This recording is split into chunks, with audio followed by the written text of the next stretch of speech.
writers. You're listening to the Kobo Writing Life podcast, where we bring you insights and inspiration for growing your self-publishing business. We're your hosts. I'm Rachel, an author engagement manager for Kobo Writing Life. And I'm Tara, director of Kobo Writing Life. This week, we're chatting to Johnny B. Truant, who was one of the early voices in digital self-publishing with the Self-Publishing Podcast and also the Smarter Artist Summit conferences. On the fiction side, Johnny is the best-selling author of Fat Vampire, which was adapted by the SyFy network as Reginald the Vampire. And in this episode, we're mostly talking about his latest nonfiction release, The Artisan Author. Johnny gave us some great insights as to how he's found success in independent publishing, from his beginnings as one of the first indie publishing podcasters to rediscovering the joy of writing more than 10 years into his career. As Tara mentioned, we spoke a lot about his latest release, The Artisan Author, which offers authors a different mindset and approach to independent publishing. Johnny had some great advice and insights into the indie publishing industry, and we hope you enjoy. Welcome, Johnny, to the podcast. It's so fun to finally chat with you. For me, I think you've been on the podcast before, but I haven't had the pleasure. Thanks for joining us. Thank you for having me. I've always loved Kobo ever since I met Mark, and it's like, oh, Kobo is awesome. You guys are really cool. So yeah, always happy to be here. Nice. For listeners who might not be familiar, can you tell us a little bit about yourself? And, have you always been a writer? Funny enough, I just wrote something about this today. Usually when people ask me that, it's like looking at my books in person and saying, how long have you been writing? And I always answer by saying I've been a writer all my life and professionally for about 13 years. So I remember writing, it had to be single digits that I was writing. And I just kind of kept it on and off my entire life because I came up when there was before digital self-publishing and all that stuff. So I'd done the traditional submitting query letters to agents route and how incredibly discouraging that is, and only kind of broke by necessity and went and did something else until it was time to be able to actually do this for real, like under our own control. So that's the long version of about 13 years professionally, but all my life. And you were one of the early voices in digital self-publishing with the Self-Publishing Podcast and the Smarter Artist Summit conference. Mm-hmm. Throughout your time working in this industry, how has indie publishing changed? Well, I think that when it was new, in the days of the Self-Publishing Podcast, so just a little bit of preamble on the Self-Publishing Podcast. First of all, it was called the Self-Publishing Podcast, which should give you some idea that it was one of the first. Joanna beat us to it. But back in those days, the reason that we formed it was because, I was brand new to anything like this. My co-hosts, Sean Platt and David Wright, had been writing serials. And so they were beginning to kind of figure out digital self-publishing, but I knew nothing about it. And so one of the main reasons that I proposed the podcast was so that we could just kind of figure it out together. And that was kind of the premise, was we're not going to go in as experts. We're just going to kind of go in and, along with everybody else, figure out what it is that we're doing. There were very few experts at the time anyway. And it had that heady enthusiasm to it. It was very exciting. We were all felt like we were in it together. There was a lot of kind of cheering for everybody, and just this willingness to make mistakes, willingness to be wrong, willingness to see that there were many different ways to handle this. And that was part of the excitement, was how incredibly freeing it was. You could do whatever you wanted. You could price how you wanted. You could write how you wanted. And the chief thing that has changed in my mind, there's many things that have changed, is I feel like it got a lot more rules based. And as someone who doesn't really particularly like rules and guidelines and standards, that was not as much fun for me. And it feels like today, fast forward to today, people have a very strict impression of what it is to be an independent, digitally self-published author. And I don't think that those rules entirely apply, but I think that people act as if they always apply. You must write this way. You must write in this genre. You must release this way. You must behave this way. You must be on social media. I'm not on social media. I kind of hate social media. You must advertise. You must do whatever. And there weren't those musts early. And there wasn't this kind of, I would say, increasingly competitive sort of vibe to it. It feels a lot less friendly than it was, which is not to say that it isn't friendly, but it was super friendly back in the day. And that enthusiasm and that fun feels like it's stripped away a lot. And now, in addition to all of that, obviously we've seen the maturing of the industry, just in terms of people able to make careers a little bit more reliably rather than just kind of happenstance, although that still happens too. And maybe that goes hand in hand with the fact that people kind of figured it out. So maybe there are some rules in terms of what works better, but it feels like there might be a balance that we kind of lost, at least in my opinion. So the maturing of the industry, everybody's taking us a lot more seriously. And with that came pressure to be more professional as authors. So I would say a little bit of good, a little bit of bad, at least in my opinion. I love the idea that you started that podcast as a means for you all to learn together. And as you're saying, you've been writing for about 13 years. So in my very quick backward math, what came first? The writing, the podcast, the interest in indie publishing? Just curious about that. So I wrote my very first book called The Bialy Pimps in 2000. I had just started grad school and I kind of hated it. And I really enjoyed my undergraduate college experience. And the writing was that traditional escape that a lot of people talk about. That was why I did it. It was for pure passion. And I did try to get it published. I sent it off to agents and stuff. But fast forward after I kind of gave up on that because I couldn't get agents to when I met Sean and Dave. I probably met Sean in 2010 or 2011, something like that. And it was watching them after I had Sean on my old blog, which had nothing to do with writing, and seeing what he was doing that I then said, I want to glom on to you guys. And that was kind of it. So they knew more about it than me. And I figured I can attach myself to them and figure it out. And I began writing a series of projects that never went anywhere for my second book. And then the next thing that kind of actually worked was Fat Vampire, which I know you wanted to talk about, was made into a TV show recently. And that was written in, I think, 2012. And I was playing around with it in part because I had met Sean and Dave, and I think we had started the podcast. But whatever the reason was, it was watching them and talking to them and being in the presence of other writers that kind of made me say, oh, it doesn't need to be a big, giant opus. It can be short. It can be, quippy and interesting and quirky and whatever it is. And I gave myself permission to just write something almost just for fun. I mean, I wanted to publish it. I wanted it to be finished and all that. But taking the pressure off and saying, I think the first Fat Vampire is like 30,000 words. That's not long. And I just said, it's fine. Who cares? It's digital. And so I think the order was I was writing first non-professionally. And then I saw that it was possible with what Sean and Dave were doing because just some of the ways that they were approaching the marketing and everything. And I decided to kind of try my hand. And it was very soon after starting the podcast that Sean and I started writing together. And I've written most of what I've written with Sean. So that was sort of the order. Have you been able to keep the just writing for fun mindset? I know we'll go into this when we talk about the Artisan Author, but has that been something that you kind of focus on as well? I've had to rediscover it. It's kind of interesting. It feels like if this were a movie, that would be my arc, is that I kind of had it. And then I got a little bit too much in my head. And, Sean would tell you this. If you have him on, ask him about my journey, because it was amusing to see through his perspective, because he wrote with me all along. And I started to, for want of clarifying what exactly this means just yet, to take myself more seriously, or maybe a little too seriously. Maybe that's the way to put it. As it became something with stakes, something that I saw could work. It's a little like when people play golf for fun and then they have a few good hits and then they start to hate it because they're like, well, I need to be good. So it was like that, where I think that I just took a little bit too much pressure on. And over time, we started to do these intricately plotted books that were starting with some grand idea. And that was my doing. I was like, oh, I want to write about XYZ huge thing. And then I would micromanage the book and get too complicated. And it became a lot less fun there. We had a few books that I liked the way they turned out, but they were not anywhere near as much fun to write. And I think I started to realize that and started to prioritize, the fun needs to come back. And that's something that I talked about a lot when I was promoting the Artisan Author was, hey guys, remember how fun this used to be? And I remember how much fun I used to have. And I'm actually rereading my second series with Sean called Unicorn Western, which is gonzo and weird and crazy. It was described by a reader as it's like if Stephen King was on acid when he wrote The Dark Tower. So I'm revisiting that because we're going to write another couple of books in that world. So I want to reread it and familiarize myself because it's been like 12 years.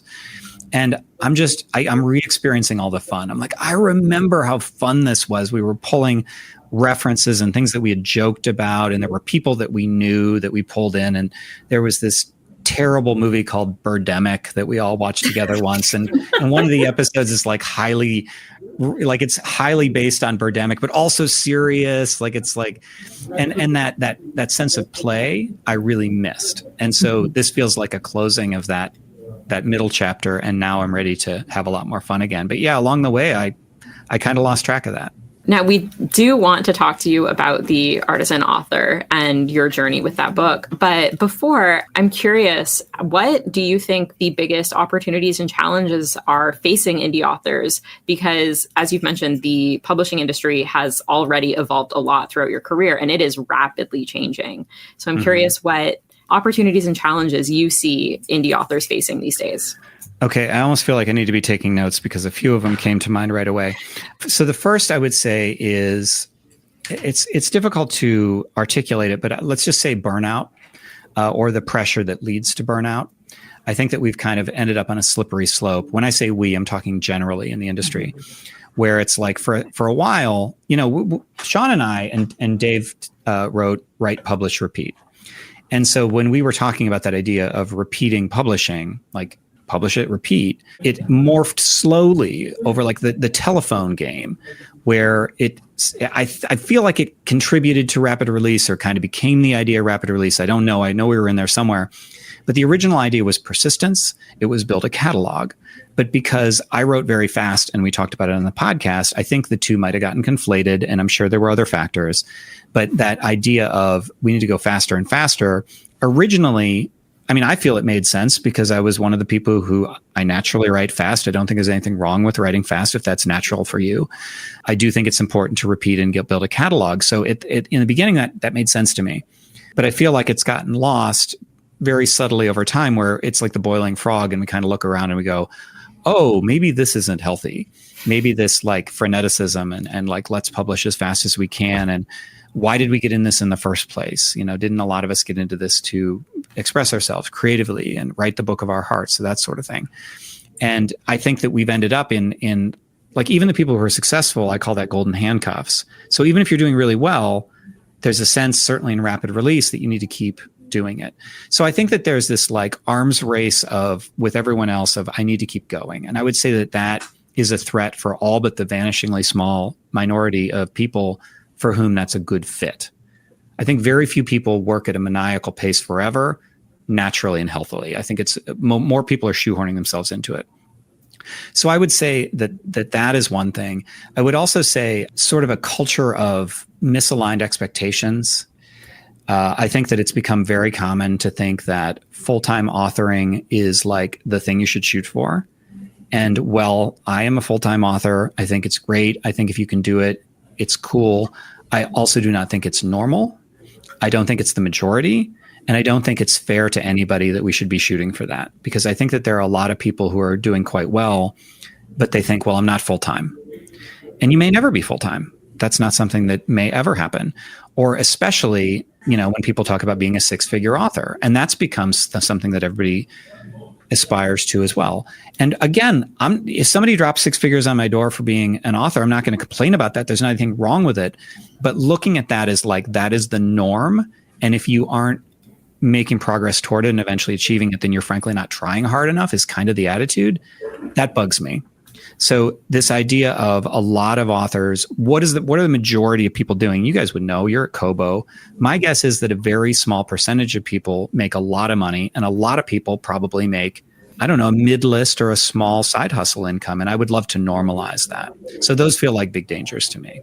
I'd like to go back to the burnout aspect for a minute, because especially this year, like hosting this podcast, it is a topic that comes up a lot, is authors facing that burnout. And I'm curious, as somebody who's rediscovering the fun in writing, if you have any techniques that you've employed to kind of avoid hitting burnout or avoid hitting it again. Well, I'm a special case, and one of the things that I try to talk about a lot is that there's no one size fits all. So I can kind of tell you my experience, but it's very important that everybody understand that the advice giver's experience is not necessarily your experience. And I would say that that's a third kind of quiet danger, is this assumption that when somebody gives advice, that it's applicable to everybody. And this is something that Becca Syme talks about a lot. She's like, it's not one size fits all. So As far as me, the reason I said I'm a special case is I naturally write well when I write fast. That's something that I just do well. And please let's not light the fire again. But I used to tell people that when I was writing at speed and comfortably and like, I've done a lot of reorganizing, but when I was doing a lot of like full-time fiction, which I'm going to go back to very, very soon, I was writing 1.5 million words a year. And that's a lot of words. And I think that that's something that a lot of rapid release folks are trying to do, and it's not natural to them. And I was writing with a partner. So I don't really risk burnout in that same way because I naturally write fast while writing things that I want to write. So I'm not shoehorning myself into anything. I'm not setting expectations that I can't meet. And I write with a partner, which makes it easier. But the other thing is that I'm stubborn. And people, we've toyed with writing things that aren't like the first thing that would come to our mind. So like, let's write to market, or let's, I don't know, Sean always had crazy ideas and we would try them, or he would suggest things but say, don't have Johnny do it, have other people do it because Johnny's too stubborn. So I kind of have a built-in, I'm not going to do that. And I think that if I approached burnout, I just would be like, no, I'm not doing it anymore. And maybe it would even mean that I stopped writing, or I started writing for like a vanishingly small audience. I don't know.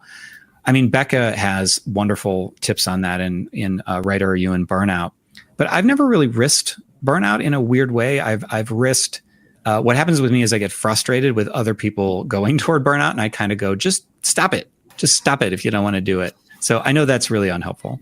Have you ever experienced not maybe burnout is the wrong word, but on managing the business side of the writing? So the craft doesn't seem to be an issue with you being able to write quickly. Mm-hmm. But I feel like sometimes the burnout can be overwhelming when it's, you're juggling all of these pieces as an indie author. Has that ever been an aspect for you? I'm stubborn in that way too. I think that there have been times when I've been no. Yeah, well, because I just refuse a lot of stuff. Like I think I would if I would fall into that. Now that said, I do a lot of stuff. But for a right-brained person, I am quite good at keeping track of details. And I don't know if that's just like under fire. I had to figure it out. Now I've definitely been in times where I'm like at red line. So just when I was doing the Kickstarter for the Artisan Author just a few months ago, weeks ago, whatever it was, that was a lot. I was doing that, and I was doing a bunch of other things, and it was very complicated Kickstarter, and things go wrong, and then I was doing 17 other projects and rebooting my business, and I've gotten into live sales, so I was going out, a lot of weekends to haul things out somewhere and set up a tent and sell books. And but for me anyway, the framing was always, I'm doing this for a while. Maybe this is a tip. It's like I knew at the beginning of this year, I said that 2025 is going to be the year when I'm going to like kill myself with activity. And I would joke and I would say, well, I can rest in a year, which sounds like a crazy amount of time. But honestly, knowing that that was my plan, that I was going to be really overloaded and that it would let up, and it has. Like now that the Kickstarter's done, I'm just at 120% capacity rather than 180% capacity. And so I guess that would be the only tip that I would give, is that if you fall into something because it's demanded of you, for me, that feels harder. If you voluntarily take things on and you really know your capacity and you know yourself and you know that you're not fooling yourself about things, then I think that, again, at least for me, that's something that can be done because I know where I'm going. And I'm able to like kind of, steel myself and say, I'm going to do this for a month or 2 months. It's going to be crazy for that long, but then I can back off. And usually this might be true to my nature again, like being stubborn and being kind of like, I don't like being told what to do, is that if I choose to do something, it's easier, it's more fun, it's less burnout inducing than if somebody tells me to do even the exact same thing. Well, somebody who likes to have control, I feel like indie publishing is the perfect industry for you. As we all know, indie authors have control over almost every aspect. But I am curious because you've covered the challenges that indie authors face, but I'm curious if there's any opportunities that you find or have come up recently in the publishing industry for indie authors. Oh, yeah. I mean, 100%. I mean, just access, like the fact that people take us more seriously, the fact that you kind of do make your own fortune. And you're right about all you said. Like, I think that problem solving is good for people who want control, but not necessarily from a control freak sort of way. More like, if this doesn't work, then let me try something else. So I'll give you a very, very simple example. So I had my Fat Vampire series, which is 6 small books, and they're little. Like, they're the kind of books, like, I don't like little books. Those happen to be little. And I'm like, I feel like I should apologize when I'm selling them because I want a meaty book, right? Like these little things. And I found that when I was selling in person, people tended to, if they talked to me, like a certain percentage of them would buy a book. But it didn't matter how big or expensive the book was. It just didn't matter. It was like they'd get interested in something and they'd buy it. So I made an omnibus for Fat Vampire. And then now I sell that. And I never sell the individual one. I mean, I have it. And if people really want it, I'll be like, this is 12 or the big one is 45. And that's the sort of pivot that I wouldn't have been able to make. So in terms of freedom and agility, the ability to like adjust on the fly, for me, that's perfect. I think for other people, it can be a downside because a lot of people really like to follow instructions, like to know exactly what to do. And if that's you, then that's not a good thing that I just described. It's a bad thing. But, and this is dovetailing into kind of my recent psychological changes about the market with the whole artisan author thing, I think that the way that the industry, well, okay, I don't want to mince words. I feel like rapid release is like a downward spiral. I feel like it's breathing its last breaths. I just don't know how it's going to continue, especially with AI. So with all of that, the opportunities for individual creators to connect with their audience and build those 1,000 true fans is better than ever. Like the people that I run into, the readers, they're more interested in making a genuine connection with a creator than they were, because it's like everything is digital. We don't touch our money. We don't touch our music. We don't, it's all just out there and ephemeral. And we've gotten increasingly depersonalized, and it's kind of a big business world, and everybody's at arm's length and communicate on social media, and all of that I think has raised a lot of opportunity for people to connect one-to-one, which means that we as authors, if we're willing to embrace that and willing to like answer our emails sincerely, be real people rather than posture, take time with people. I think that there's never been a better opportunity to find your 1,000 true fans, or whatever number it is, which just isn't that many people.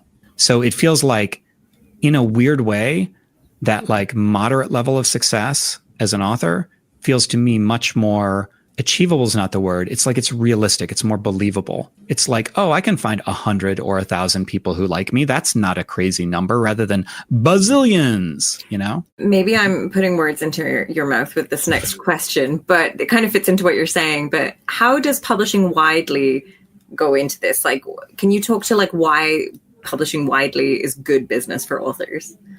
Okay. Again, I'm just really super careful to say that your mileage may differ, and these are my opinions, and there's no one thing that works for everybody. Because as one of the people on the self-publishing podcast, we gave a lot of advice that was just our experience, but we didn't differentiate, and people took it as like, those are the rules.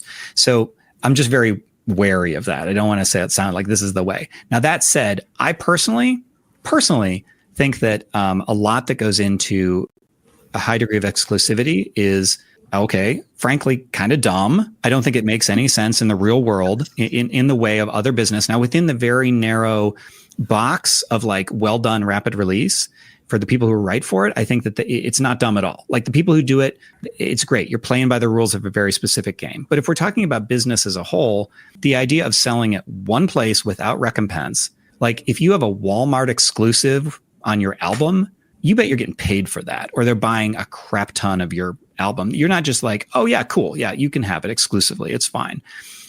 And the global exclusivity really bugs me, because it just feels, I don't know, it feels short-sighted. It feels conceited. The idea that so many authors tend to focus on what is essentially that other platform exclusive and what's essentially America exclusive, because yes, I know that they are technically in some other countries, but not really. It's like lip service. So you're saying that person that's over there in Zaire or wherever, like they're not allowed to read your book? It's not available? I just don't get that. I think that feels isolationist and kind of ridiculous personally. There is a trade-off, of course. And I think you need to play those games differently. But I want my books everywhere. I want them in the used bookstores in town. I want them in the library system. I want them in my Book People, which is a big bookstore here in Austin. And I want them to be available to order through other brick and mortar bookstores. I want them on all the platforms in all the countries in all the formats. So that's just me. I believe in giving people options.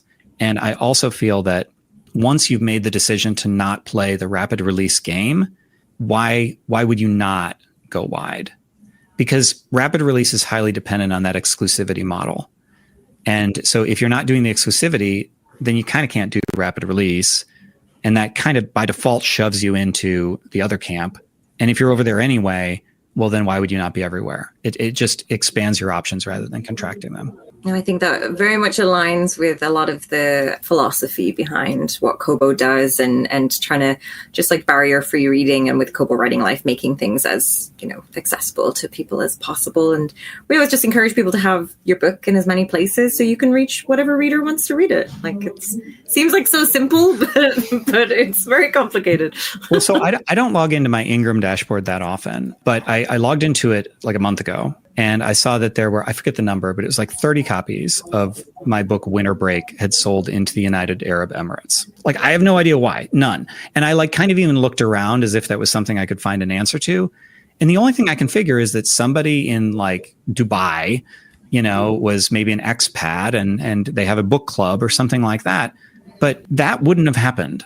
And, you see sales in other places, other countries that we kind of just, as Americans, just kind of say, la, la, la, they don't exist. And those add up. Because one of the things, this is something that I wrote about in the Artisan Author, and I think that people forget this very simple aspect of math, is that if something is the largest slice of the pie, that does not mean it's the majority. So let's say that a certain retail, I don't know if I'm supposed to be avoiding saying that word, but let's say a certain realtor or certain retailer, not a realtor, has 30% of the market. Let's just pretend. And let's say that there are, 7 other retailers that have 10% of the market each, or 7 other places to put your books, and just to keep the math easy. So it's tempting to be like, oh, well, I'm just going to go for the lowest hanging fruit. I'm going to hit 30. Or it's even more tempting if it's like 40 or something like that. But then you have to slice it further. Well, you're going America only, you're going KU only, you're going, it's like ebook only. And that may be the fattest target. And that may be the biggest single entity, but it's not the majority. In the example I gave earlier, 30% is not the same as most. It's actually the other 70% dwarfs it. And we see a lot of that kind of thinking that says, I'm going to swing for the biggest, easiest, fattest, lowest hanging target. Now, in addition to the fact that that's where everyone else aims, meaning it's the most competition, it's also not really the majority. And we forget that if you were to focus on everything else, you would be vastly expanding your reach. So a few times now, we've brought up The Artisan Author, a book that you have written. Could you tell our listeners a little bit about it? Yeah, so it was born out of, I went to a conference in 2023, and it was my first time I'd been kind of back in that world. I used to do, as we've talked about, a lot of speaking, and we had our own summit and everything. But I wanted to just write. I said, okay, I'm just going to be an author. I'm not going to do any of that. So for about 5 years, I wasn't involved in any of that. And then the analogy I usually give is when I went back, just kind of on a lark, honestly. I just wanted to see my old friends again. I figured people wouldn't remember who I was because publishing moves fast and all that stuff. So I just wanted to go. And when I got there, it was like, the analogy again is like, if you see a kid every day and you don't notice they're getting really big, and then you go away for like a month, and then you're like, oh, okay, well, that kid got really big. And that's the way it felt. It's like this industry was creeping along toward rapid release was a thing. That was something that we had seen. We'd seen a little bit more kind of mercenary sort of tactical based approaches. But after that gap, it was like, oh crap, it's gotten bad. And I couldn't help but seeing that conference through the eyes of somebody new. Because a lot of people go to the conference for the first time. They've written a book. They're like, oh, wide-eyed unicorns. I'm going to go learn how to publish my book. And I imagine what must they be facing? This is the most unfriendly thing that they could ever get into. Okay, well, I need to learn ads. I need to be on every social media. I need to do this. I need to get my keywords. And you're just like, I just want to write a book. I just wanted to write a book. I just wanted to express myself. And you have to be a 6-figure author, and you need to write full time, and all of those expectations. And I just imagine their dreams being crushed. That sounds trite, but that's the way it felt. And I kind of thought about that. And I actually talked to Joanna Penn during that trip, and she was telling me about some of the stuff that she was doing. And all of that kind of came together. And I said, well, what if we just did it another way? And I didn't invent any of this, by the way. Like, this is just like, what if we cleared away a lot of the garbage that has accumulated? A lot of that, like, you must do things this way thinking. And what if we just sold books the way that people used to sell books?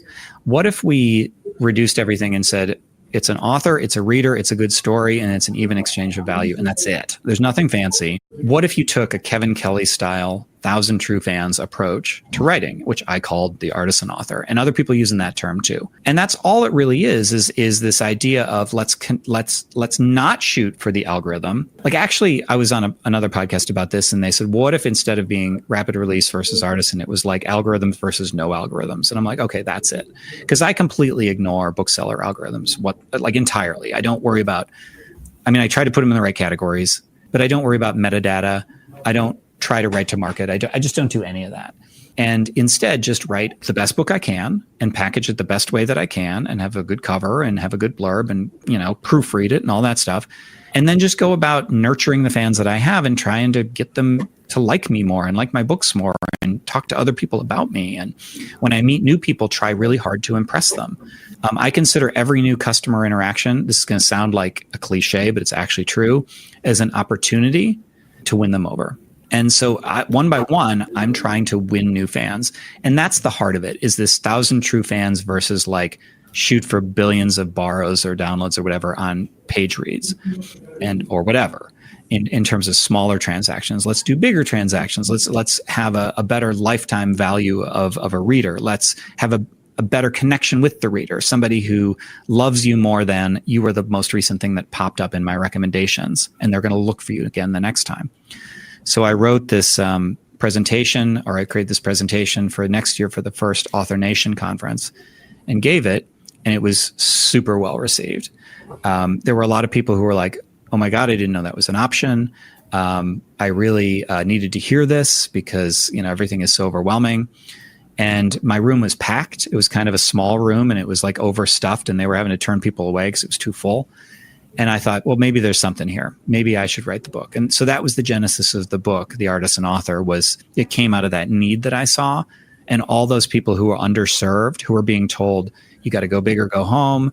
You got to write to market. You got to do the rapid release thing, or else why are you bothering? And I think those people are like this silent majority who they don't make big splashes because they aren't, killing it.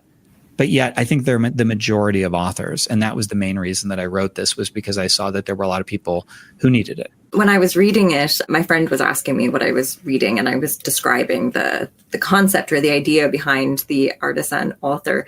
And they replied by being like, they said, it's like that musician, and named the exact musician that you refer to in the book. And I was like, that's hilarious. Like this Bob something that I had never heard of, that you're saying the whole concept. Bob Schneider. Did you? Exactly. Who told you that? Because Bob is not well known. I give him as example because he's not well known publicly, but his fans totally love him. I know a friend of mine in the music industry. So it was just like, yeah, it's like this musician example. And I was like, you've just blown my mind now that yeah. So last week, no, it was 2 weeks ago, I actually went to a songwriting camp. This is a non sequitur. And Bob was there. He was one of the instructors, and I gave him a copy of the book. Nice. But anyways, that's a side note, but I just wanted to mention that because I thought it was funny. But I'm curious, how much about the Artisan Author do you think really is about a mindset shift for authors? Almost entirely. Mm-hmm. It's more a mindset shift than it is anything else. Because one of the comparisons that I'll make is it's like, okay, so I do this really geeky comparison to in Star Trek II, The Wrath of Khan, where, why was I referencing? Oh, because it was the Kobayashi Maru. That's a long story, but the bottom line is that in that movie, James T. Kirk passed an unpassable test because he changed the rules. So, and then my friend John Morrow will say, if you can't win the game, change the rules. And so that's kind of the thing, is if you say, I'm going to do artisan things, like some of the things that I talk about, but I'm not going to change my paradigm. I'm not going to change the way that I'm thinking about it and where I'm doing it and all that. I'm not cultivating new readers. It's not going to work. Like, you can't just say, okay, here I am in that like mass market, super cheap ebook sort of ecosystem, and I'm going to raise my prices and I'm going to be an artisan author. It's not the right venue. It's not the right group. So I think that mind shift is big. And that contains things like, it doesn't make sense to shoot only for this kind of author. It doesn't make sense to shoot only for the bullseye of the target and ignore everything else. It doesn't make sense to shoot for like tons and tons of views and like low value traffic rather than a smaller amount of high value traffic. So I will spend a half an hour answering an email sometimes if it warrants it. And most people would never do that because they'll be like, I got to run my ads. I got to be on Facebook. I got to do whatever. But my contention is, my mindset, since you're mentioning about mindset shift, is that single person is way more valuable to me if they become a true fan than like getting 1,000 people who will just see my book, read it, and then never read it again. So I think it's almost entirely mindset. I just want to say I love the mention of the Kobayashi Maru because I don't think we've had enough Wrath of Khan conversation on this podcast before. So, and I just want to say that I don't know what that is. My dog is named Ricardo Montalban. We just call him Rico. But excellent. Of course, he played Khan, so that's why. Yes, excellent.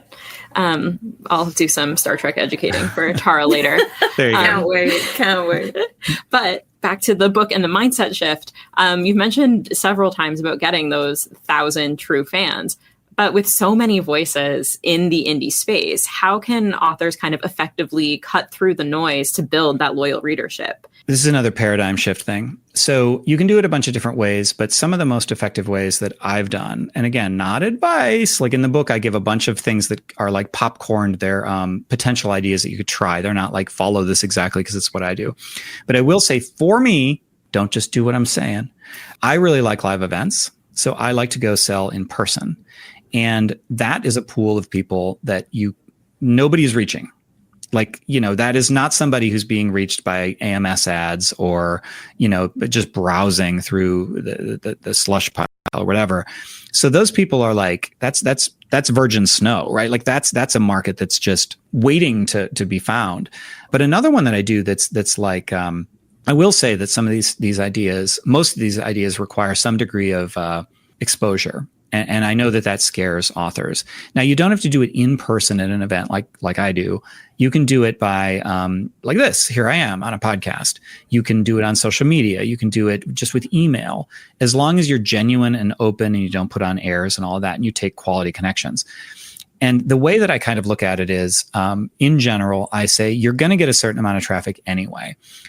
And that can come through just having books up and browsing traffic. It can come from ads. It can come from all the things that we normally do, like you run a BookBub ad or whatever it is. So you're going to get a certain amount of traffic. It's not the traffic that matters. It's what you do with the traffic that you receive. So when somebody crosses your virtual doorstep, however they got there, whether they met you at a trade show booth or a book show booth, or they sent you an email because their friend passed the book on to them or something like that, well, what are you going to do in that encounter? Are you going to be like, thanks for reading, and you just move on? Or are you going to like genuinely, see what they have to say and talk to them for a bit? I've had some very interesting conversations with people at events who they don't buy anything. But I just had one like 2 or 3 days ago, somebody who met me at a festival in April, maybe it was May, didn't buy anything, but specifically came back to see me at this one, because it's like it worked on them for a while, and I had talked to them. I had engaged them, and I was just being friendly. So they all require some degree of exposure. So another one that I really like, and again, this is an in-person thing, but I think we all have some friends. I don't sell to my friends. I think that feels kind of gross to like try to pitch my friends on my books, but they do know I'm an author, and I'm proud about that. Like, I like being an author. I'm proud of my work. And I think authors are inherently interesting people to non-authors in a way that we don't always give ourselves credit for. And if that ever comes up, and I'm not like arrogant about it, there's always some degree of interest. Oh, what do you write? Oh, that's interesting. Oh, what an interesting career. And that will work on people after a while, and they will tell their friends. So for instance, one of my friends is in a local book club. And she bought one book from me, but it's not like I've sold her books. But she did get that book club to do one of my books. And so that was, 20 books or something like that I sold at a markup of, $15 each, which is like, that's $300. And I find that it's a higher quality thing. another thing that happened was somebody came to me, bought a book at like a little artisan fair, and he bought one book. And then he sent me an email months later and said, hey, do you have the rest of the books in that series? And like some other stuff he was interested in. Long story short, he and one of his friends, both who live in Austin, came to meet me at a parking lot, like a book deal, like, hey, you want to buy some books? And I think it was $400 worth of books that I sold those two guys. In a brown paper bag? Pretty much. I mean, I think I did have a bag, and I was like, these are your books and these are your books. And it was a bunch of books that I sold, might even have been more money than that. So those high quality interpersonal connections. So this is a very long answer to your question, but I think that you need to consider, like, you're looking for flecks of gold and you need to sift a lot of riverbed silt sometimes to find those flecks of gold. So you want to do things to get traffic coming to you. It'll be a little, it'll be a lot, and it's not all going to be good traffic, and they're not all going to be ideal people for you. And then you just kind of need to aggressively be yourself and stand by what it is that you do and be kind to people and respond to them when they send you emails. Oh my God, it drives me nuts that people don't respond to their emails. And authors don't. Like many of them, they just ignore it. Those are golden opportunities. Those are people who got up off the couch and wrote you something. Right back, you arrogant whatever, right? Like, come on. So that I think is the answer, is that you just need to work more on forming connections with the people who do come across you through any means. Well, I wanted to ask you one or two key messages that you think authors would take away from the Artisan Author, but perhaps that's it, that to answer your emails. Mm-hmm. Yeah, well, and to do you, like in all ways. Like just, I mean, don't go out and price your book at $100 for a paperback, and never talk to anybody. Like there are some things that are kind of do's and don'ts, but in general, like there's no one right way that works for everybody. And conversely, just about any sensible tactic works for somebody, including rapid release, by the way. Like there are people that definitely works for, just not me. So you kind of need to be willing to do things your way, but that also is a signal to kind of like everybody out there that you believe in what you say and that you stand for something. And I think people are looking for that. So I would say, don't be afraid to be you. And in the words of Public Enemy, don't believe the hype, right? Like there's many ways to do things, and that I would say that expectations thing. So like making sort of a mid-list or side hustle income is a lot easier than people think in the grand scheme of things. And I would say a lot more realistic to shoot for. But what happens is people get a side hustle income, and then they're like, oh, I'm only making $500 a month. Congratulations, you're making $500 a month. Maybe you should be happy about that rather than thinking it sucks. Well, I will say you're never allowed to see the number of emails I have unread in my inbox, but I'm also not an author, so... Yeah, that's different. That's different. But I'm curious, because you've written across multiple genres, from fat vampire to more science fiction based. How do you approach genre hopping, and what advice do you have for authors who like to write across multiple genres? That's part of the BU, honestly. So I find cross genre stuff. So in the world of like the algorithms, it's an incredibly bad idea. And there's a very serious chance that I would be a lot richer than I am today if I had just stuck to one genre. Like that's a very serious like thing that could have happened. However, I don't want to do that. Like I want to write in multiple genres, which is why I like my boy Bobby, because he sings in many different genres. Like that's just this like artistic refusal to stay within the lines. And what is well-behaved art? Like who cares? Like who wants well-behaved art? I think that we approach art because it's something that has something to say. And that includes the way that you approach it as an artist. I hate to like gild it in that way, but it's true. You know, if you want to write in multiple genres, there is a market for that. It has been so with particularly in-person stuff, and I'm sure this applies to some degree with online stuff as well, is I feel that I do much better than single genre people when I'm selling in person. This is my opinion, and I don't have A/B testing on it, because I can appeal to everybody. So people will come over, they'll be like, oh, it looks like mostly sci-fi. I'll be like, well, I'm sci-fi dominant, because they'll be like, oh, I'm not into sci-fi, but I have a thriller over here that sells all the time. And then they'll be like, oh, that's interesting. Or like I have this one that's like and when I say most of these are co-written with Sean. So like I have something that's basically like Devil Wears Prada. That almost never sells. But for the right person, like I've had people like, oh, I'm not interested in this. Oh, what's that? So as long as you're not trying to obey the ways that the mass says, like the majority of people are kind of working, believe me, there's a market for you. Yeah. So much to say there. Yeah, in terms of genre, I think you said that targeting the majority actually means ignoring most readers. So yeah, could you speak a little bit more about how narrowing the audience is a good benefit for indie authors? So narrowing, so what I meant by that with targeting, so that was what I was talking about before about the majority, right? Like the majority is not the majority. So you were saying as an advantage. Can you reframe that for me a little bit? So targeting the majority actually means ignoring most readers. Yes. So if you were to narrow your audience, how is that beneficial for indie authors to really focus on who they're looking for? Oh, well, I think that I was proposing that as a negative, honestly. So I wouldn't have probably said. So that was what I was saying about the, like, because if you're targeting the majority, what we're considering, that's like the fat part of the bell curve. That's like the right. Amazon only, ebook only, America only. That means you're ignoring everybody else who's not that. But I think that what you may be referring to is this idea of like your niche. Mm-hmm. And that's like the Derek Sivers idea of proudly alienating the people who aren't right for you. And that, I think, is a different species of the same thing, right? But in a different context. And basically the idea is that you, and I think this is like universally true, and I don't think I'm saying anything that's, I didn't invent this. This is not novel in any way, shape, or form. Everybody was like, people know this. But you can't, if you try to appeal to everybody, you have to be so bland that you can't strongly appeal to anyone, because you're trying to appeal to everybody, which means you need to sand off any of the rough edges that may bother that group or that group or that group. So kind of standing firm has this kind of pride to it. Like, I'm going to stand up straight and I'm going to just do my thing. And my favorite example is Chuck Tingle, who like if you don't know who Chuck Tingle is, look him up. But like the titles that he does are just absurd and weird, but like clearly he's appealing to a section of people who've been disenfranchised and who don't feel that anyone's ever written for them.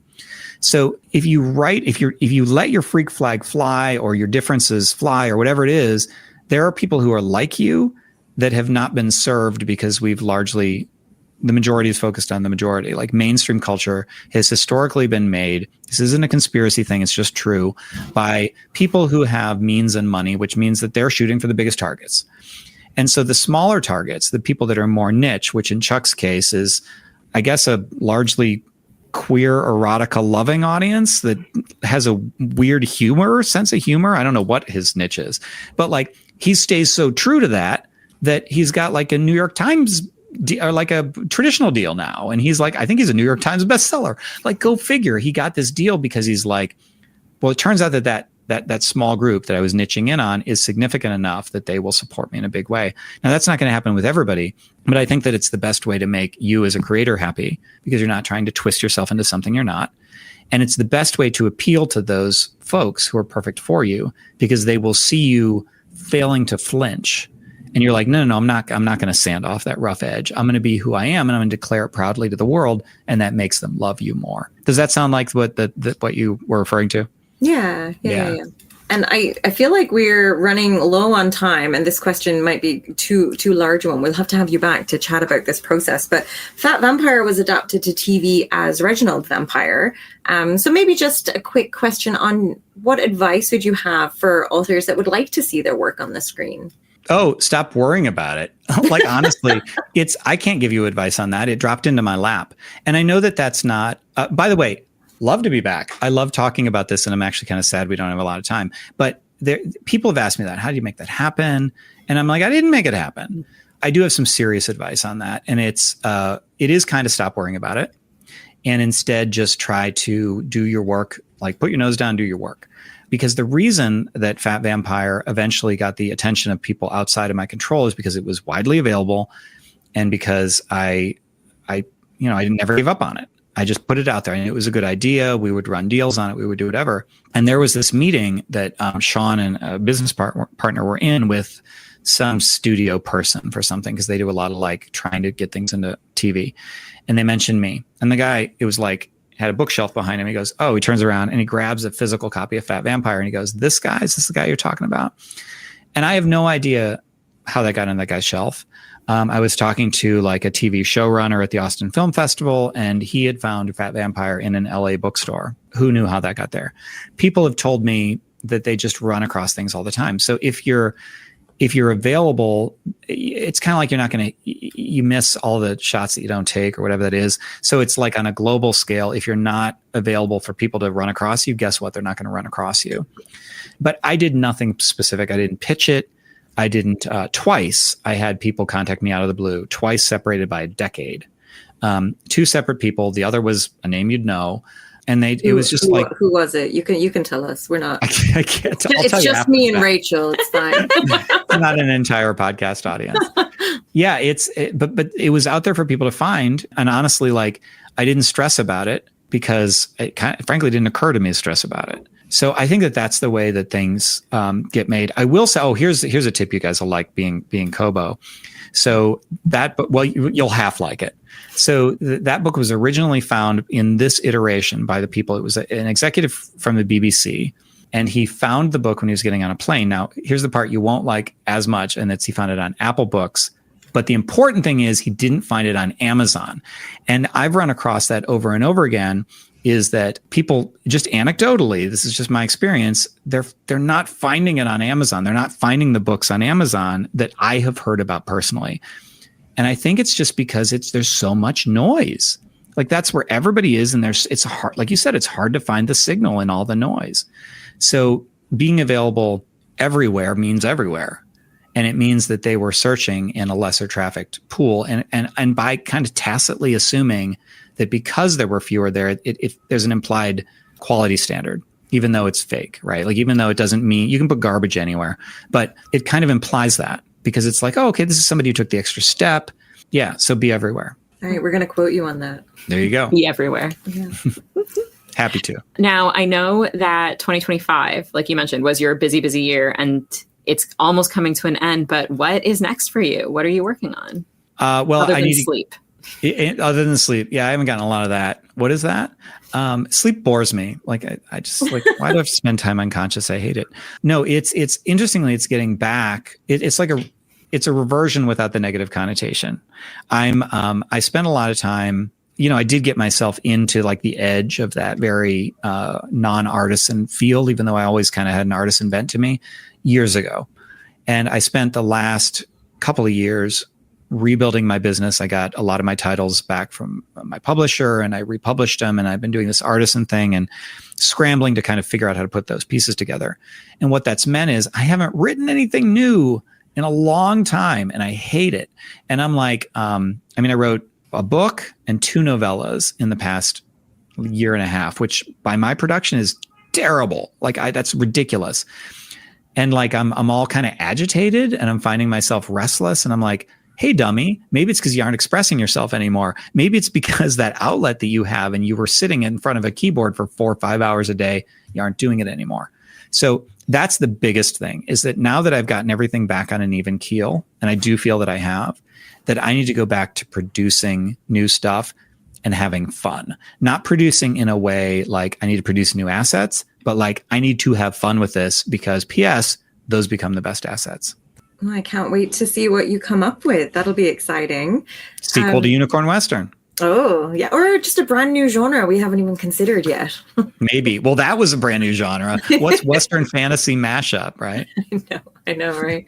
And where can listeners find you online to track along to your newest explorations? Well, most importantly, the Artisan Author book is at johnnybtruant.com/artisan. But kind of the hub of my wheel is just johnnybtruant.com.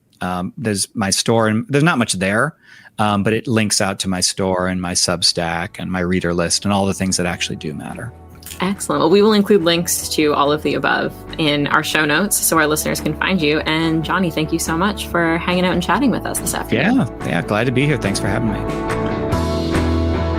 Thank you for listening to the Kobo Writing Life podcast. If you're interested in picking up Johnny's books, we will include links in our show notes. If you're enjoying this podcast, please be sure to rate, review, and subscribe. And if you are looking for even more tips on growing your self-publishing business, you can find us on socials. We are at Kobo Writing Life on Facebook, Blue Sky, Instagram, and Threads. This episode was hosted by Tara Kremen and Rachel Borden, with production by Terrence Abrahams. Editing is provided by Kelly Robotham. Our theme music is composed by Tearjerker, and a huge thanks to Johnny B. Truant for being our guest. If you're ready to start your publishing journey, sign up today at kobo.com/writinglife. Until next time, happy writing.